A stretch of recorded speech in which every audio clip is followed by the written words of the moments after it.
Alright, welcome back to the channel, and today I want to do something a little bit different than what I normally do on this channel. So I'm going to apologize in advance for anyone that knows this channel for Formula 1, as this will be a rare video that is not specifically about F1. And the reason why I want to do that is it is February 2021, which means that it is the 20-year anniversary of an unfortunate event that I happen to have witnessed firsthand. And that is the 2001 Daytona 500, where NASCAR lost arguably its greatest legend, Dale Earnhardt Sr. And so for me, growing up around racing, by this point I had been racing cars for almost a decade myself. And I grew up around IndyCar, NASCAR, and always watched Formula One as much as I could. Though I will say at this time in my life, it was probably number 3 out of the main 3 auto sports that I watched. NASCAR was number 1 at the time. And by the time we got to 2001, it was my 8th Daytona 500. My grandparents lived in New Smyrna in Florida, so if you know the area and you go to the Daytona 500, just about 25 to 40 minutes away from the Daytona International Speedway. So when they moved to that area, I started going to the Daytona 500 almost every year. The only 2 years at that point in 2001 that I had missed were the 1995 Daytona 500 and the 2000 Daytona 500, which was a bore fest, so I'm kind of glad I didn't miss that one. So I want to go over just kind of my experience and my memories of what it was like to actually experience the 2001 Daytona 500. It's 20 years ago that we lost Dale Sr., and that event had a huge effect on my life, as it really was one of the first real tragedies that I would ever experience in my life, and the first time I ever actually dealt with death of someone that I had followed and had personally met. So I'm going to go a little bit of background before that Daytona 500, and then what it was like to actually experience that. For me, as a very young person, I believe I was a sophomore in high school when that happened, just around 15 years old. So kind of a crazy event to actually witness in person. So, like I said, 8 Daytona 500s up to that point. I was at the 1998 Daytona 500 when Dale Earnhardt would finally break the streak of not winning the Daytona 500. But I also want to say, full disclosure, my family were Jeff Gordon fans. We were not Dale Earnhardt fans. We were, we rooted against him. I'm not going to sit here and do what a lot of people do and say, like, oh, yeah, Dale Sr. is my favorite. No, I liked the guy. I never had any dislike of Dale Earnhardt as a person.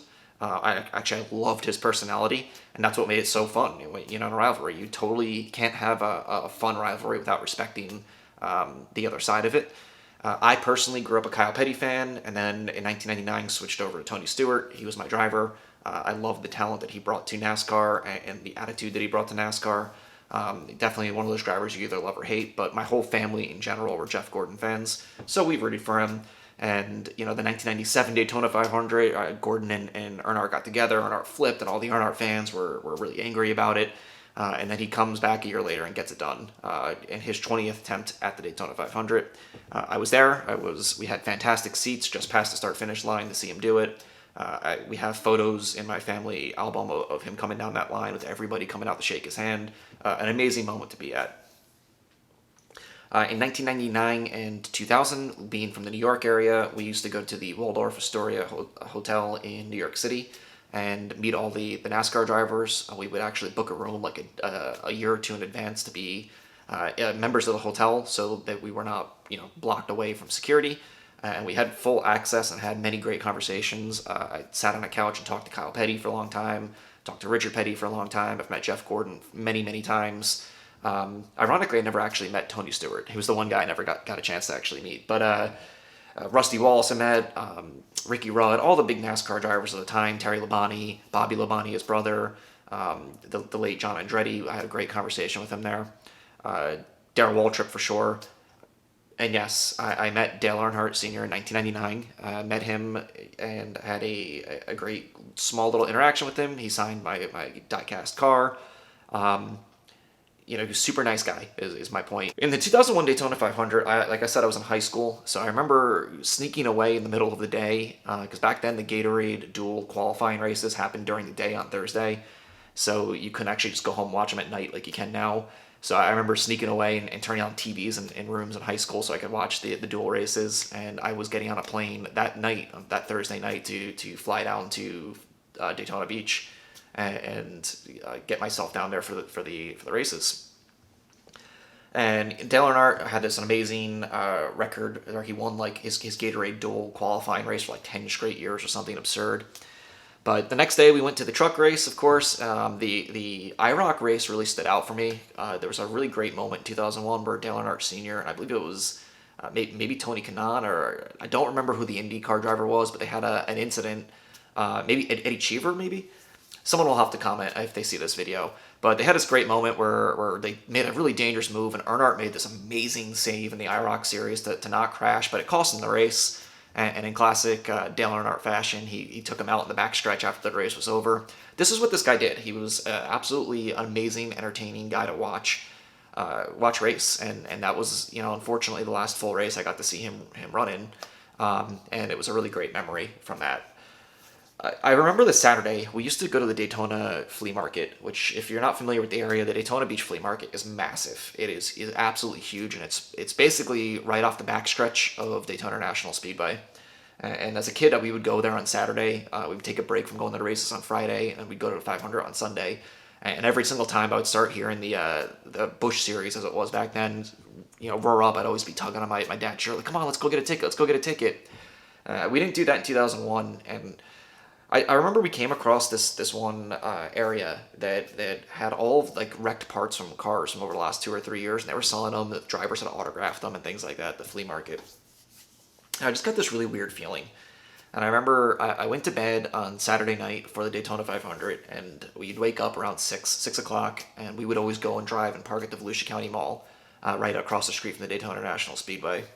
And when I woke up, I remember turning to my dad and just telling him about this dream I had. I had this very weird dream that specifically that a different driver had unfortunately lost his life. And it's kind of a weird thing, and I don't want to say which driver it was. I don't believe in putting that kind of karma out there or whatever, but it was another driver in the series. And I told my dad about it. I was like, I just had this really weird dream, this really weird feeling about it. And my dad and I both talked all day about this kind of like eerie feeling that we had. It just didn't feel like it did all the other races. I didn't sleep well that night. I don't know, you look at stuff like that, it has nothing to do with what actually happened that day, of course, but it's just how I remember this situation. So we went there with one of our family friends, a guy named Andorko, who was a Hungarian immigrant to the United States and a big Dale Earnhardt Sr. fan. And, that was his first ever race, unfortunately. So we sat in the front stretch just after pit road, pretty far up. I believe the grandstands were Keach. You can check me on that. I have my tickets somewhere from that race still. I collect every single ticket I've ever been to. And the race overall, I had this tension to me the entire time because of the dream I had, but it was a really fun race up until the end. If you remember what happened in year 2000 at Talladega, they switched the aero package and they put that strip across the top of those cars. And it created just absolutely bonkers racing. 2-3 wide, nose to tail, pretty much the entire 200 laps of the Daytona 500. The Talladega race had great ratings. There was a ton of lead changes. They like quadrupled the amount of lead changes that would happen. The Daytona 500 was no different. Some standout things that happened in that race. Kurt Busch was a young up-and-coming rookie. He had a run-in with Dale Sr., where I believe Dale Sr. actually flipped him off at one point during the race, which was really funny. And of course, the DEI cars of Michael Waltrip and Earnhardt Jr. had a fantastic run going, and pretty much everyone was rooting for them. I was definitely on board with Dale Jr., having met him when I was a couple years early. I really liked Dale Jr., and Tony Stewart had this horrific crash, and I was wearing a Tony Stewart hat, a Tony Stewart racing jacket. He had this just absolutely tremendously spectacular crash that even from the front stretch, you could see that orange car flying through the air and flipping. And I believe he had that crash when he was in the top 5 or top 10 and landed on his teammate that was right on top of his teammate's car, who was running about 15 to 20 spots behind him, Bobby Labonte. So for me, absolutely terrifying wreck. And I remember all of us in the crowd were just trying to get any information we could have. We didn't have smartphones back then. We didn't have instant access. We were just listening to the track MRM radio, which you could only hear when the cars were on the other side of the track. And being right in front of pit lane, it was always really loud. So we were just trying to hear, is Tony Stewart okay? Is Tony Stewart okay? And Rumors were going around the entire racetrack about Tony Stewart's condition. He wound up being okay, and of course in the replays, one thing I always look back and reflect is how close Dale Sr. was to being caught up in that wreck, and how ironically that might have saved his life had he been collected in that one, because it would have been a different wreck. If his seatbelt failed, which we'll get to later in this video, of course, who knows? I mean, who really does know? But he was really close. If you look at the replays of that huge crash that happened with around 25 laps to go, somewhere in there, he was really close to getting caught up in that. When the race restarted, Michael Waltrip had a fantastic day, and Earnhardt Jr. had a fantastic day, and I think pretty much everyone in the crowd at that point wanted to see one of those two drivers win the Daytona 500, and especially Michael Waltrip. So, for those of you who don't know, and I'm sure most of you clicking on this video do, but Michael Waltrip had this huge journeyman career where he just never had a points win in NASCAR. I think he held the record for most races without a win. And his talent was constantly in question, and his place in NASCAR was constantly in question, and it was really looked at as a shocker when Dale Sr. asked him to run and race one of his cars for DEI. And the common question around NASCAR at the time was why? What did Michael Waltrip do to prove himself to Dale Sr. to be in that car? And for him to have the run that he had in that Daytona 500, it was total vindication on his career. So I remember watching that, and I remember the last 5 or 10 laps, everyone in the stands around me, we were all rooting for Michael Waltrip. It was Michael Waltrip first, Earnhardt Jr. second, Dale Sr. third. The question that everyone was asking lap after lap as we were getting down to that last 10 laps is, will Dale Sr. try to pass his son and his two cars that he owns, or is he going to stand pat and try and help them move on to a victory? And of course what happened, I remember them taking the white flag, and just thinking, oh my God, Michael Waltrip, please hold on to this race. Please hold on to it.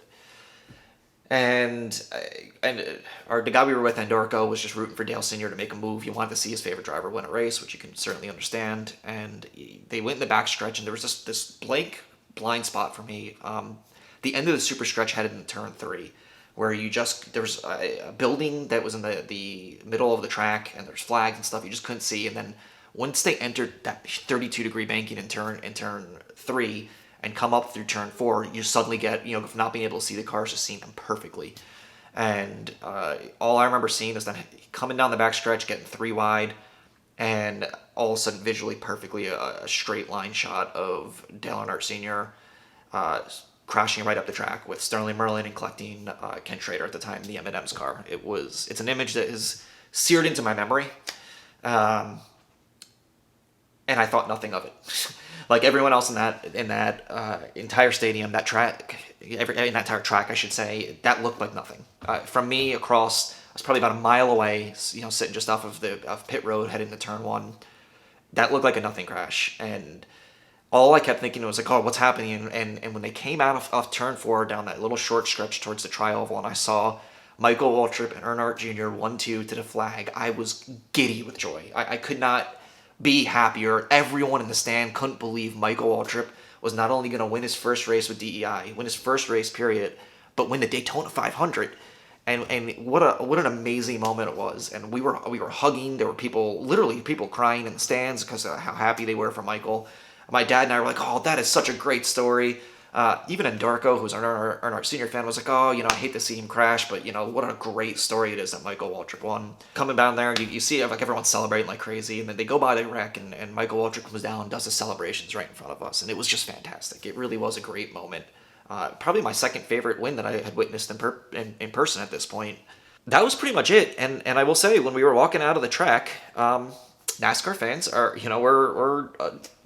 we've got a rough edge around us. So there's some jabbering going back and forth between the Earnhardt Sr. fans and the non-Earnhardt Sr. fans, and we were making fun of him. We're saying, oh, Earnhardt crashed, he's trying to protect, got to win the race, haha, he's probably going to get his special ride to his yacht that he used to keep outside the chart house in Daytona Beach. He would literally, when he lost this race, would get in like a special ambulance, and it would take him to his yacht where he just wouldn't talk to the media after the race. So we would joke that, oh, Earnhardt's going to go cry in his yacht now because he didn't win the race.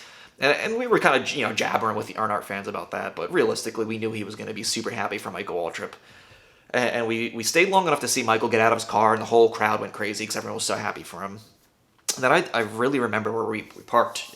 We would be walking by the tunnel turn, coming out of that tunnel turn. And I remember us getting held up for an ambulance to go by. Never thought anything of it, and it was Earnhardt Senior's ambulance, as it turned out.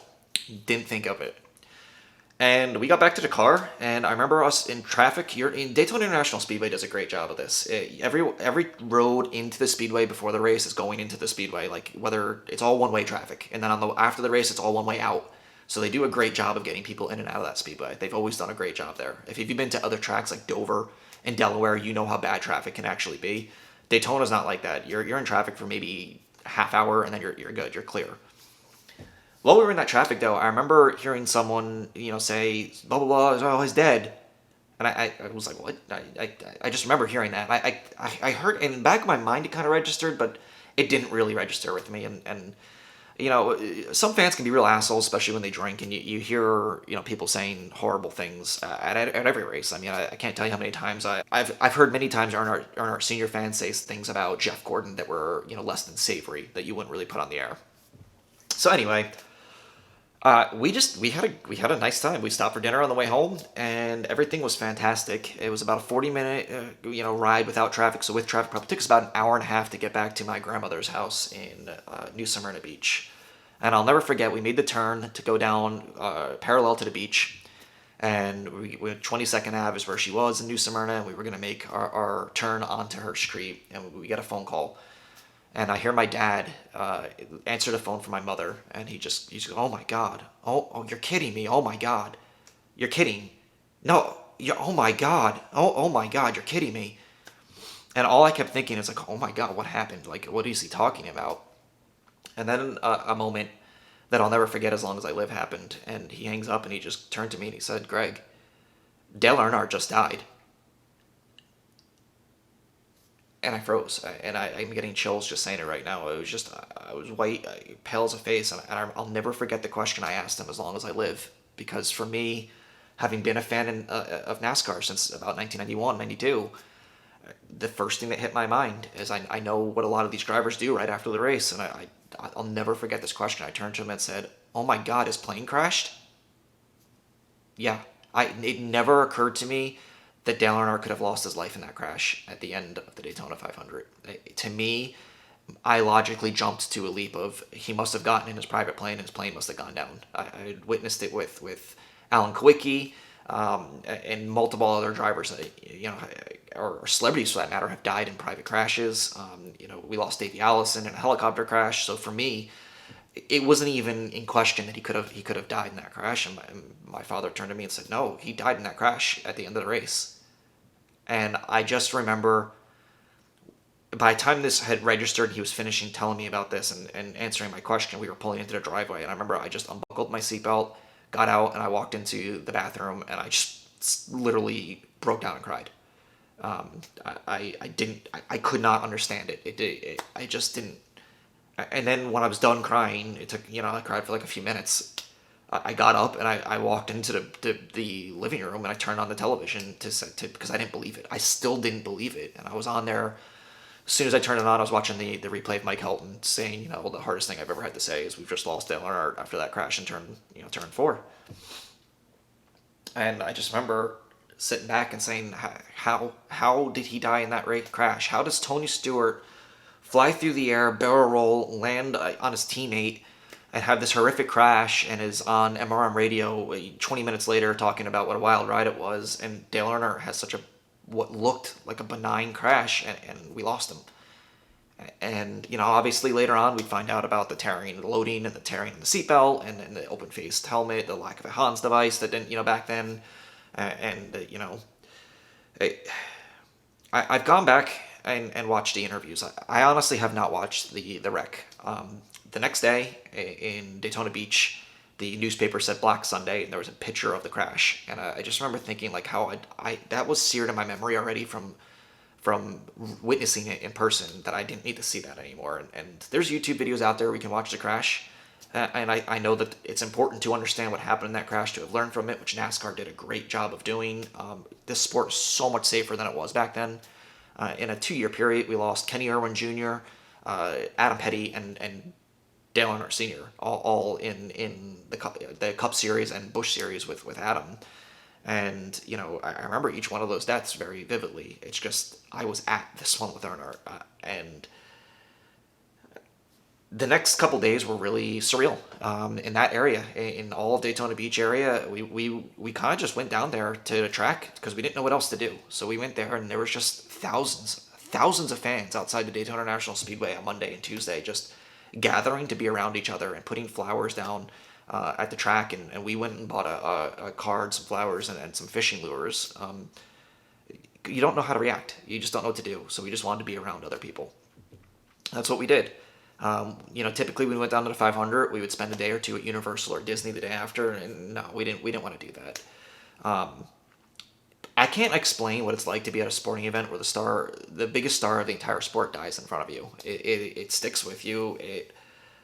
For me as a young man, 15, maybe at that time, I had never dealt with death like that. I'd had grandparents that didn't live anywhere near me, on my mother's side, or whatever, die when I was super young. When you're like 8 or 9 or 7 or whatever it is, a lot of times you get shielded from it. You don't even go to the funeral. It's almost like it didn't happen. And then I had a very long period of my life from like 1995 until around that early 2000s where no one in my life died.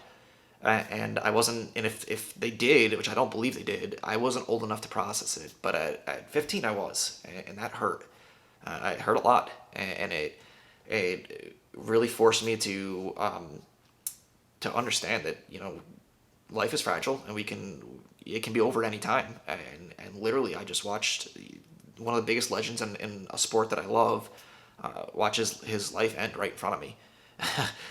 you know, being in high school for that too, by the way, is a horrible thing because I got back to high school to my classes a couple days later, and all my friends know I go to the Daytona 500 every year.